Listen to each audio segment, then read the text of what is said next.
ज़्यादा चमकदार है। हम उनके आगे खड़े रहेंगे यीशु के सामने, और न्याय का दिन आएगा, और मजे की बात है उनके चेहरे चमकेंगे, खतरनाक काम किए, और हमको तकलीफ नहीं थी जिसके उनको थी। अब सवाल ये रहेगा कि हम उनका सामना कैसे करेंगे, सवाल ये भी है। तो हम क्या मांगे परमेश्वर? तो ये आत्मिक आशीष के विषय में मैं आपको बात कर रहा हूँ कि आपको अपना हिस्सा लेना है, आपको बस चर्च आना है, बैठना है, थोड़ा पैसा डालिए, प्रेयर करवाइए, घर से लेके, इसके लिए नहीं मिला है परमेश्वर ने आपको। आपसे ज़्यादा जबरदस्त लोग इस दुनिया में, जबरदस्त लोग इस दुनिया में क्या नहीं करते, लेकिन परमेश्वर ने आपको चुना। और जब आपको चुना तो आपके लिए क्या किया? बाइबल। देखो हम उस समय में नहीं है कि बाइबल नहीं थी, क्योंकि एक समय था जब बाइबल थी लेकिन लोगों के लिए नहीं। वो जनरेशन के लोगों को कुछ नहीं मानता, सब कुछ उनको छुपा लिया, लेकिन परमेश्वर ने लोगों को तैयार किया, वो आए, ट्रांसलेशन हो, देखो आज कितने अच्छे से हमको बाइबल मिल रही, सिर्फ जाके खरीदना है और पढ़ना है। लेकिन बाइबल में क्या हो रहा है? धूल चढ़ रही, धूल चढ़ रही, तुम्हारे सपनों पे भी धूल चढ़ रही, क्योंकि यहाँ धूल है वहाँ भी धूल है, क्योंकि परमेश्वर का वचन है, मेरा घर नहीं बना, तुम्हारा घर भी नहीं बना। ये रियली हो गया इसराइल। जब परमेश्वर ने ईरान से यहूदियों को जो बंदी थे उनको छुड़ाया था, राजा डेरियस, बाइबल में लिखा है, वो यहूदियों को क्या बोलता, चलो इतना टन सोना लेके जाओ और जाके क्या करो, परमेश्वर का घर बनाओ। देखो एक अन्य जाति का राजा बोल रहा है, जाके घर बनाओ। यहूदी लोग आते, चालू करते, बाद में क्या होता, आलस पकड़ लेते और सबके अपने घर बन जाते, और परमेश्वर का घर आधा अधूरा। परमेश्वर का वचन आता, मेरा घर नहीं बनाना, तुम्हारा घर भी नहीं बनना, रहो इसी के। सो हमें वो परिस्थिति में नहीं है।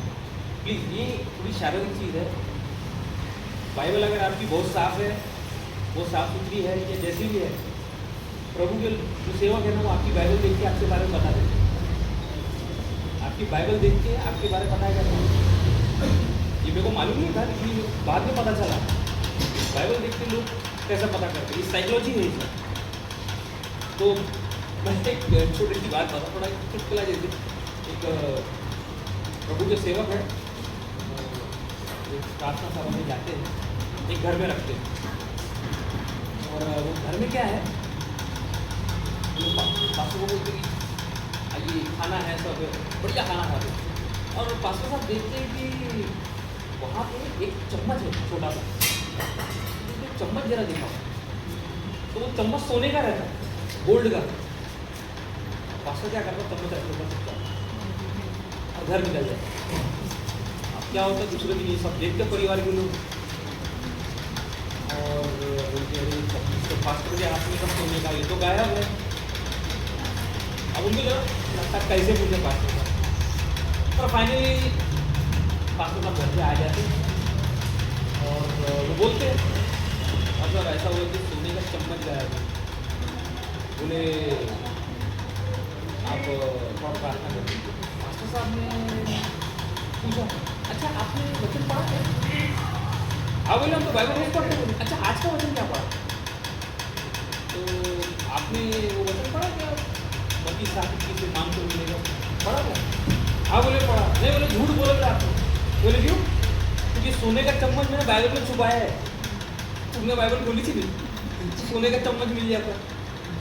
तो ये तरीका है साइकोलॉजी, चीज़ों पकड़। तो बाइबल देख के, और कई बार ऐसे मैंने कुछ प्रभु के सेवकों से भी देखा है, आप जिस तरह से खाना खाते हैं उसके द्वारा भी आपके बारे में बताते हैं। मैं ऐसे कुछ लोगों से मिला हूँ जो आपके चेहरा देख के बात करते हैं, यानी उनकी स्टडी है। लोगों को लगता है कि बड़ी बातें ये बहुत खतरनाक, खतरनाक कुछ नहीं है, वो पढ़ाई कर रहा है, आप नहीं कर रहे, वो कर रहे हैं। तो लोगों को ध्यान से देख रहा है, और होता क्या है, लोग अपने एक्सपीरियंस, ओके, और अपनी बुद्धि से बात करते हैं। प्रॉब्लम यह है कि हम एकदम जाके अपनी कहानी उंडेल देते हैं, उससे क्या सबको पता चल जाता है कि यहाँ क्या बात करना है। तो हमें सीखना है हमको क्या बात करना है। ये भी एक ब्लेसिंग की बात है। माता मरिया के पास लोग आते क्या बोलते हैं, अरे वाइन खत्म हो। माता मरिया क्या करती, व्हाट्सएप पे भिड़ जाती, क्या वाइन नहीं है, जाके सबको चिड़िया कैसी पीली करती, जाके बोलती है। प्रॉब्लम यही है हमारा, की है तो हम करते क्या है, चाहे कलीसिया में कुछ समस्या हो, कुछ भी हो, छोटी बड़ी कुछ भी हो, हम करते क्या है। परमेश्वर देख रहा है हमको, परिस्थिति को, और परमेश्वर चाहता तो आपको सब कुछ दे सकता था। अगर सब कुछ मिल जाता तो ऐसे बहुत से कलीसिया लोग आराम से रहते, कुछ नहीं हो रहा, वहाँ झगड़े हो रहे, प्रभु का कोई ऐसा वचन का काम नहीं हो रहा, कुछ नहीं। तो अभी घड़ी आपको इसलिए दी गई है ताकि आप काम कर सकें, आप लोग एक हो सके, इसलिए परेशानी दी गई है, ये आपकी आशीष है। कभी कभी में क्या है, चलो एक हो जाते। अगर यहाँ पे हम सबके सब जितने आप लोग हैं, अगर आप सबके सब पूरे लखपति रहते तो क्या होता? नहीं, आप लोग आते थे, मैंने ऐसी चर्च भी देखा जहाँ बहुत रईस लोग हैं, सब आते। मैं एक चर्च देखा, बॉम्बे में एक चर्च है, वो चर्च का रूल है, हर संडे एक परिवार क्या करता है, सबको ब्रेकफास्ट लेने कर आता है होटल में। उस दिन होटल रिजर्व रहता है उनके, बस उनको उठते ही सब पैसा ही पता। तो प्रॉब्लम क्या है कि बहुतायत आने से क्या होता था, हमारी चर्बी बढ़ जाती है, हम ज़्यादा सोचते नहीं थे, हम सीधा काम करते थे। तो परमेश्वर हमको कमी घटी के द्वारा एक आशीष दे रहा है, वो एक लेवल से दूसरे से तीसरे से हमको क्या करना है, लेके जा रहा है। और वो नहीं चाहता हमारे बीच में कोई भी ईसाऊ के जैसा रहे, जिसको रोना पड़े। परमेश्वर नहीं चाहता, परमेश्वर चाहता हम जाए और विश्वास करें। अब किस चीज़ पे विश्वास करें, तो हम चलेंगे यूहन्ना 14 उसका 6।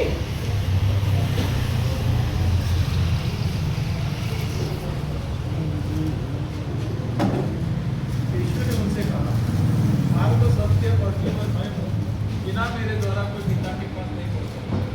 आमीन। पहले वचन में पिता के बारे में बताया, हमको एक क्या दिया है, एक बात बताई है। दूसरे में क्या, अपने पिता के विषय में बता रहा है। परमेश्वर ही है जिसके पास हमारी आशीष है। अब परमेश्वर आपको आशीष देना चाहता है, लेकिन उसका आशीष देने का तरीका ये है कि पहले आप ईमानदार हो, क्योंकि हम सही रीति से नहीं चलते, हम रुक जाते। आप नहीं जानते परमेश्वर आपसे कब क्या बात करना चाहता है, ये आपको नहीं पता। परमेश्वर ने कौन सी आशीष आपके लिए कलीसिया में कब रखी है, आपको नहीं मालूम। ऐसी बहुत सी आशीषें हैं आपके जीवन में जो आपको मिलने वाली है। खासतौर पर जब आप प्रभु के राज्य में जाओगे, आप अचंभित हो जाओगे कि ऐसी भी आशीष आपको मिली है। क्यों? क्योंकि परमेश्वर ने वैसा प्रोग्राम किया है आपको। आप ऐसा करते, वो आके 10 को देख लीजिए, 10 लोगों ने आके भी आपको देख ली, कई लोग देख रहे हैं। ऐसे मैंने कई लोगों के सेवकों को देखा, मैं उनके बारे में सुना हूँ लोगों से। ये इंसान जब देखो खुश दिखता, ये इंसान के चेहरे पे हमने कभी तकलीफ नहीं देखी, ये इंसान बड़े आराम से होता। और हाँ, अगर ऐसा कोई भाई बहन है यहाँ पे तो नींद नहीं आ रही है, अगर आपको नींद नहीं आ रही तो वाकई समस्या का विषय है। क्योंकि परमेश्वर अपने लोगों को नींद अच्छी देता है। मेरे को बड़ी अच्छी नींद आती, पहले नहीं आती थी, ये देखा मैंने, तो पहले नींद नहीं आती थी। लेकिन प्रभु के एक सेवक ने बताया था कि प्रभु अपने लोगों को क्या अच्छी नींद देता है। प्रभु के चेले रेडियो में बंद है, मरने वाले को अच्छी गहरी नींद में सो रहे, स्वर्गदूत पर आके उठ रहे, उठ करना पड़ा, मारना पड़ा जोर से, इतनी चर्च में। सो अगर नींद नहीं आ बोलना, इसका मतलब क्या है, क्या काम था बोल। चिंता का विषय है। आपको मेरे पास चिंता से निकलना होगा। कैसे निकलेंगे? जब आप लोग कहाँ पेमेंट, क्योंकि आप अपनी चिंता अपने पास रखोगे, समस्या नहीं तो उद्दीन हो गए तो घर पे दे दिया पूरे कलीसिया पैसे, में लाऊंगे तो इसके हिस्से बनेंगे और पूरे पैसे घर पे दे दिया। चिंताएं भागेंगी। कैसे? क्योंकि परमेश्वर क्या चाहता है, आप लोग मिल के रहो। क्या क्या करो? एक दूसरे के लिए प्रार्थना करो। यूहन्ना 13:34 ये आखिरी वचन है। मैं तुम्हें एक नई आज्ञा देता हूँ, एक दूसरे से प्रेम रखो, जैसा मैंने तुमसे प्रेम रखा वैसा ही तुम भी एक दूसरे से प्रेम रखो। आमीन। अब ये यहाँ ये सबसे खतरनाक चीज, यहीं पे खटपट चालू होती है, यहीं पे जो है ना मामला फिट नहीं बैठता। और क्या है, हम रुके से रहते और कई बार ये गड़बड़ होती है कलीसिया में। सो कलीसिया में गड़बड़ रहे, कुछ भी रहे, पटे नहीं पटे, लेकिन आप लोगों का काम क्या है, एक मन होके आना और बहुत से ऐसी कलीसियाओं में ऐसा रिवाज है, वहाँ पे एक रजिस्टर रखा जाता है। ओके, एक रजिस्टर रखते और लोगों को बोलते आप अपना नाम ना लिखे, सिर्फ अपनी समस्या लिखे। तो समस्या लिख देते हैं। ओके, अभी तो मोबाइल आ गया तो व्हाट्सएप पे कर देते, कोई इस पे लिख देते। पर पहले जब मोबाइल नहीं था, 2001 2002 की बात बता रहा हूँ, मैं एक कलीसिया में देखा था, वो रजिस्टर रहता था, लोग आके लिखते थे और हर संडे क्या रहता था, उस पर पेपर वैसे रहते थे, एक एक व्यक्ति एक एक पेपर लेके चले जाता था, अपने घर लेके जाता था। उसको नहीं मालूम किसके लिए प्रेयर, लेकिन वो प्रेयर करता था। और फिर क्या होता था, वो आता था तो वो रखता था, और जब पता चलता था, कोई आता था गवाही देता था मेरा ये समस्या है, तो पेपर निकाल के कचरे में। तो ये करते थे कि अगर हम लोग भी ऐसा करें, अभी तो आ गया मोबाइल, आ गया इतना, व्हाट्सएप आ गया, सब आ गया, तो आप लोग भी कर सकते हो। आपको ज़रूरत नहीं है कि आपको जमाई हो, आप पूछ सकते हो। हाँ, किसके लिए प्रेयर करना, जैसे बहुत सी औरतें हैं जो घर पे है, तो किचन में लगा दी, तो देखे तो प्रेयर कर रहे।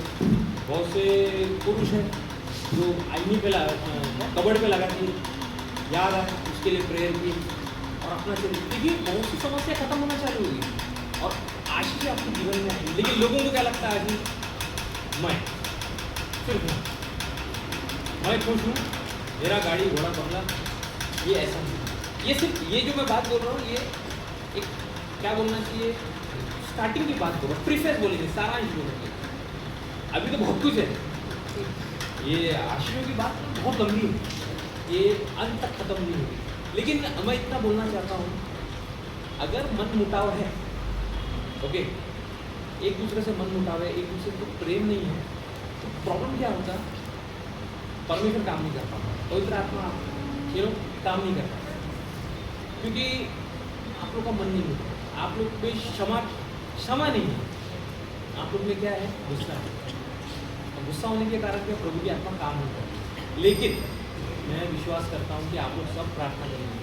मैं विश्वास करता हूँ कि आप लोग भी नए नियम में जाएंगे। अभी आप KG में नहीं, 5th में नहीं, 10th में नहीं, अभी आपको आगे बढ़ना है, कॉलेज, 12th, फिर graduation, post graduation, PhD, MSc, पता नहीं क्या क्या आप करते करते आगे बढ़ोगे। यानी जब तक आप प्रभु के पास लौट ना जाओ, आपके पास बहुत कुछ रहेगा। परमेश्वर ने क्या किया है, आपको बहुत सी आत्मिक आशीष दी, और आपको क्या दिया है, एक हिस्सा भी दिया, एक हिस्सा बाइबल में दिया है जो आपके लिए ऊपर के लिए है। तो उसके लिए आपको अभी काम करना होगा, क्योंकि आपकी नजरें एक रेलवे ट्रैक को दिखती है कि आप थोड़ी दूर तक ही देख पाते। रेलवे ट्रैक बहुत लंबा, एक रोड थोड़ी दूर तक दिखता लेकिन है बहुत लंबा। वैसे ही स्वर्ग है, अनंत काल का स्वर्ग है, वो आपको नहीं मालूम वहाँ क्या क्या होने वाला है, वहाँ क्या रखा गया है। तो उसके लिए तैयारी कहाँ करना है,